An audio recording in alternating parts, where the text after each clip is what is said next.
Hey guys, Dave from Nerdarchy. 4 nerds, by nerds, hang out with these nerds. Ted. Nate. And today we're going to talk about the 3 most infuriating types of Dungeons and Dragons spells.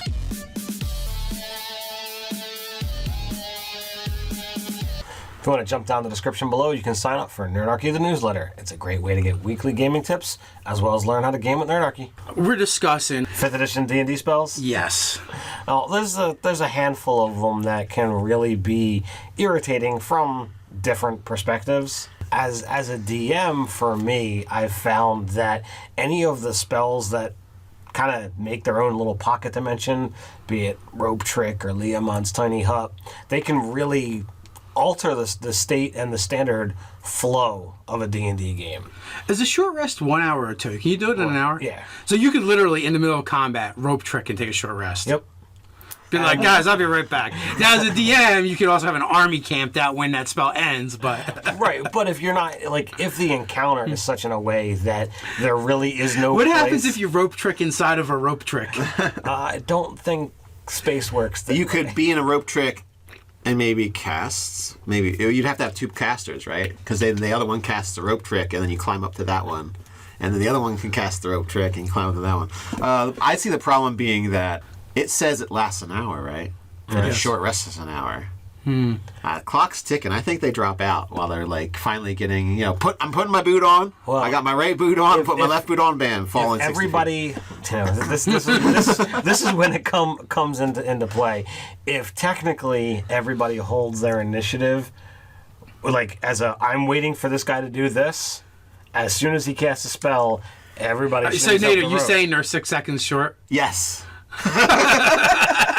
Well, and if they're not 6 seconds short, they're gonna be 6 seconds short for getting back down the rope before it ends. I just want to say, while it's highly amusing, there is no fucking way that is not a real melee combat, or melee if you prefer, going to happen at your table. Not in the game, at your table, when you tell your players, no, you didn't get a short rest. I'm sorry. 6 seconds short. I'm sorry, how long is an hour? Oh, 60 minutes?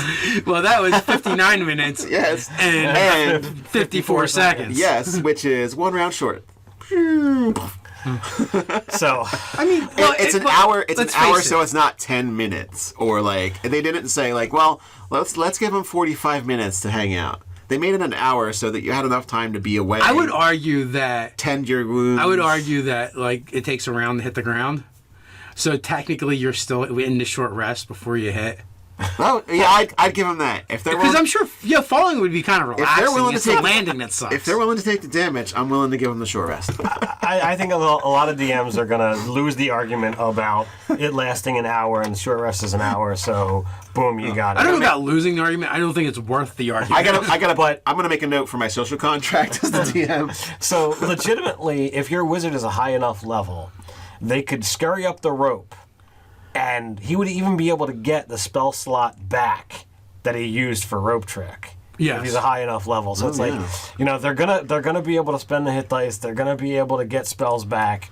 They're gonna be in a significantly better position to handle the rest of the fight. And it's that alters the flow of many different things. And then you've got the superior version of Rope Trick, and that's Liamon's Tiny Hut. Yes. And since it's a ritual spell, you legitimately, as soon as your players get access to this, I don't see why you would ever not, have that spell slot saved or, that spell ritualized so that you never The only have- thing don't I have to can worry think about of setting a watch. is Liamond is very intelligent. He's very smart. He's very crafty.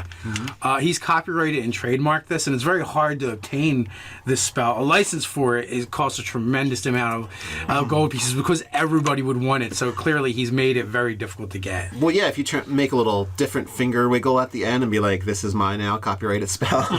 Yeah.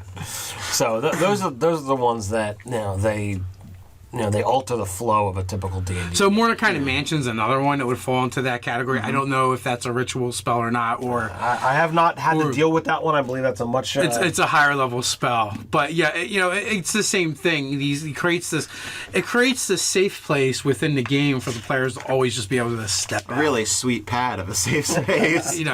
But talking about the extra dimensional spells brings me to my kind of pet peeve.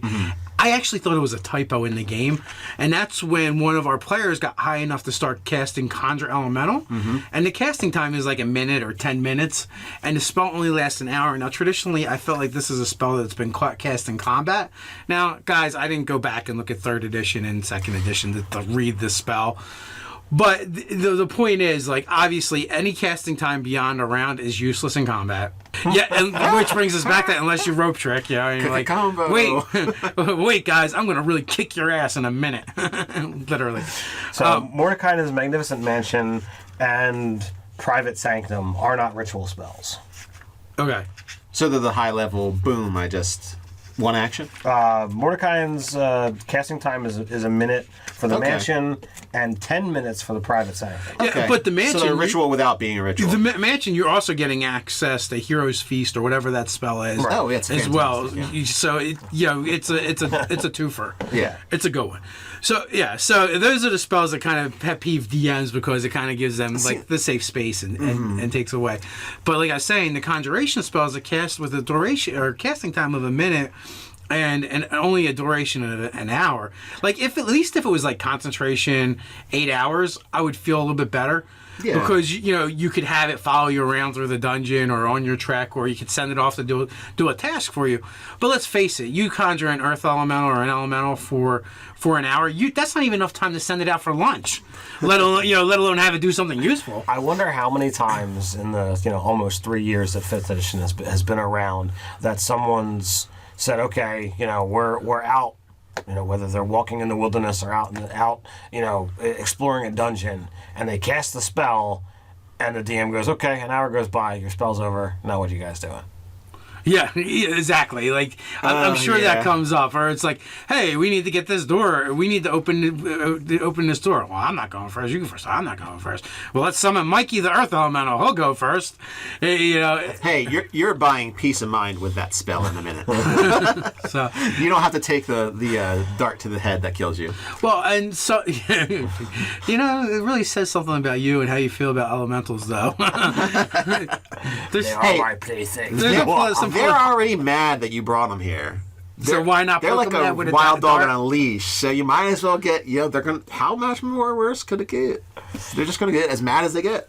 Oh, that's the other thing too with the elemental spells. When your concentration goes, they don't. Yeah. They just then act normally, and it is like I think Ted was a bit of a pussy in our one game session when Scott Garrity lost control of his elemental and it didn't attack And the it just party. didn't Frankenstein everything. I think it totally should have been attacking Frankenstein everything near it. And I didn't think he lost concentration. I you thought can't- they oh were- no, he lost You concentration. don't get concentration back either. It's not like you can just No. reconcentrate on it. It's wild and loose. Yes.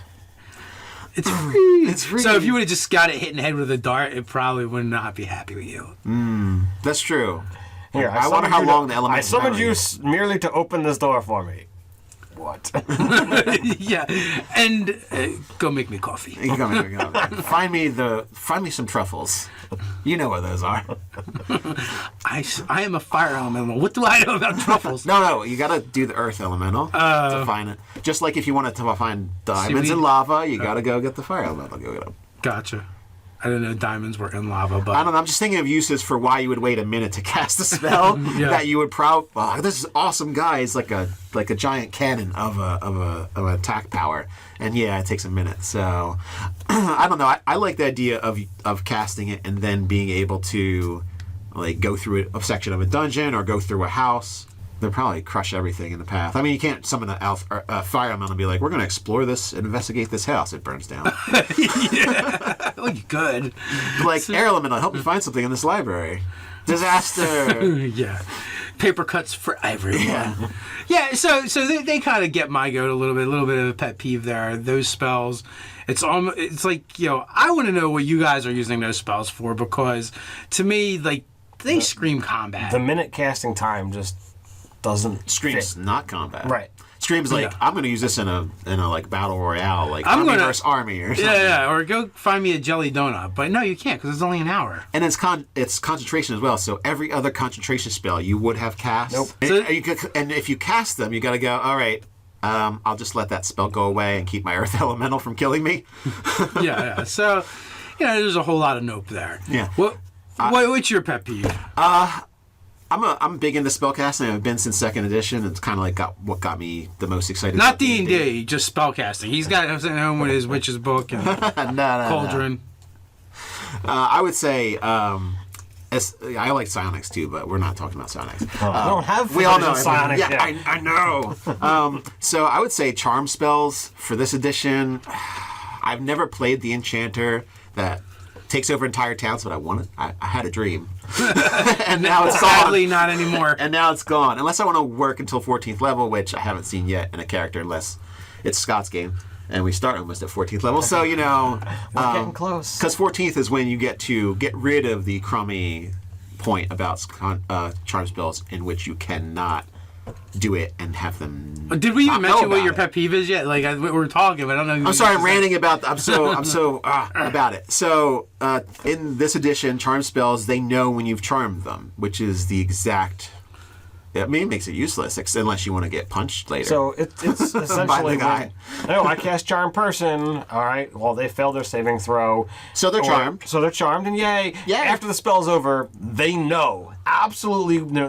There's no chance. There's no die roll to see whether it happens or not. They automatically know that you did something. It should be called summon pitchforks and torches. Is what the spell should be called. or call it the long list of towns I can no longer visit. Or you're that evil sorcerer that traps people's minds and beguiles them. So, like, legitimately, there's a whole slew of spells that fall into this, and every single one of them says. And you know what's worse? What makes it worse is you've really relegated these spells to now combat spells. Yeah. Like you actually just said you're not going to ever do anything interesting, fun, or creative with these spells, and screw role playing. And these spells have one purpose and only. In the early days of D&D, I think it was it still 2nd edition? Probably. We were together at my family's house, and we had an impromptu game that just came up, and Dave decided he wanted to play an enchanter. Eldarius. And it didn't matter what I had lined up. Dave was just like, nope, I'm just charming this person. And he created his own establishment with all his own people. And like the setup was that, okay, well, if after 30 days the spell was over, he would have them report to him on the 29th day, and he'd recast the spell, and they'd have to let it work. I'd like your monthly report, please, a little early every month. Yeah. I need your 27-day report. Yeah. So now, I would say you just gave the perfect example of why it is not like that in 5th edition. Yeah. But despite that happening, now as a DM, I know, well, how would I deal with something like that? What kind of things would wind up happening? And we are talking about years and years worth of experience to come to that, but I know what I would do. I know how I would handle it. So I still... It would have been a way more fun campaign from that point on. There would have been crime wars and... Crime wars and what? No, there would have been crime wars. Oh, crime wars are enough. The Thieves Guild would have got involved. I guess It would have been fun. My point with this is... with the charm spells, yes, I don't like how they are now, but I understand why they're there like that. I guess is what I should say about. Okay, I do. I don't like it, but at the same time, as a DM, I probably like it a lot. I understand why they made that decision.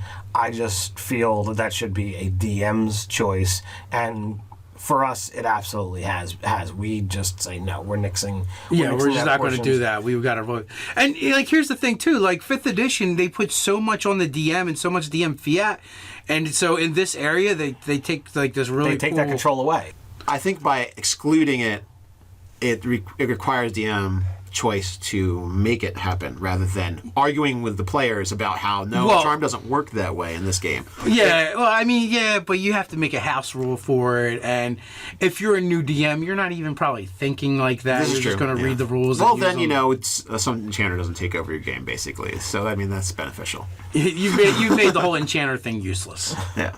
Well, 14th level is kind of rough to get to that point where you can start having towns that you're king in. For a series of spells that specifically, are based on their wording to say this is only going to be a combat spell as opposed to allowing the life and breath to say, well, how many different ways can I use this? I think it alters things, and from And not in a good way. from my perspective, I want to see how can I take things in here and take them out of combat. What can I use to further role playing? Because while yes, it is a game, role playing comes first, and that's what I look at. And with Dave's character, I would say role playing for his character was paramount, and he was doing what he wanted to do, but it was kind of like a cheat around interaction with people because you just cast the spell and you're in, like Flynn, basically.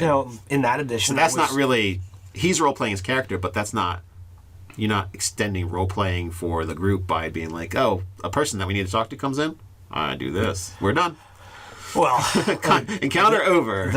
There were still saving throws, and he convinced the rest of the party to get on board with what he's talking about. There was only 2 of us playing, so. Oh, well, that. In a campaign like that, if you have buy-in from the other person playing, then it can be a really, really fun game. So, like, that kind of thing, definitely. it was definitely interesting, and yeah, I was inexperienced enough of a DM that I didn't know what to do, and I really don't recall much about what happened for that play session, but what happened, the circumstances leading that game, I still recall them. I still Right, do. and that being said, that same scenario done now would be completely different, and it would be a lot more interesting, and I think it would have been a lot more fun for everybody as well. I think so. With that, guys, let us know what Dungeons and Dragons spells really get your go. Which ones annoy you? Which ones have you house ruled and changed? We have a place for that. Put in the comments below. While you're at it, like, share, and subscribe. You can check out articles over at nerdarchy.com. And while there, head over to the store and get some sweet swag. So until next time, Stay nerdy.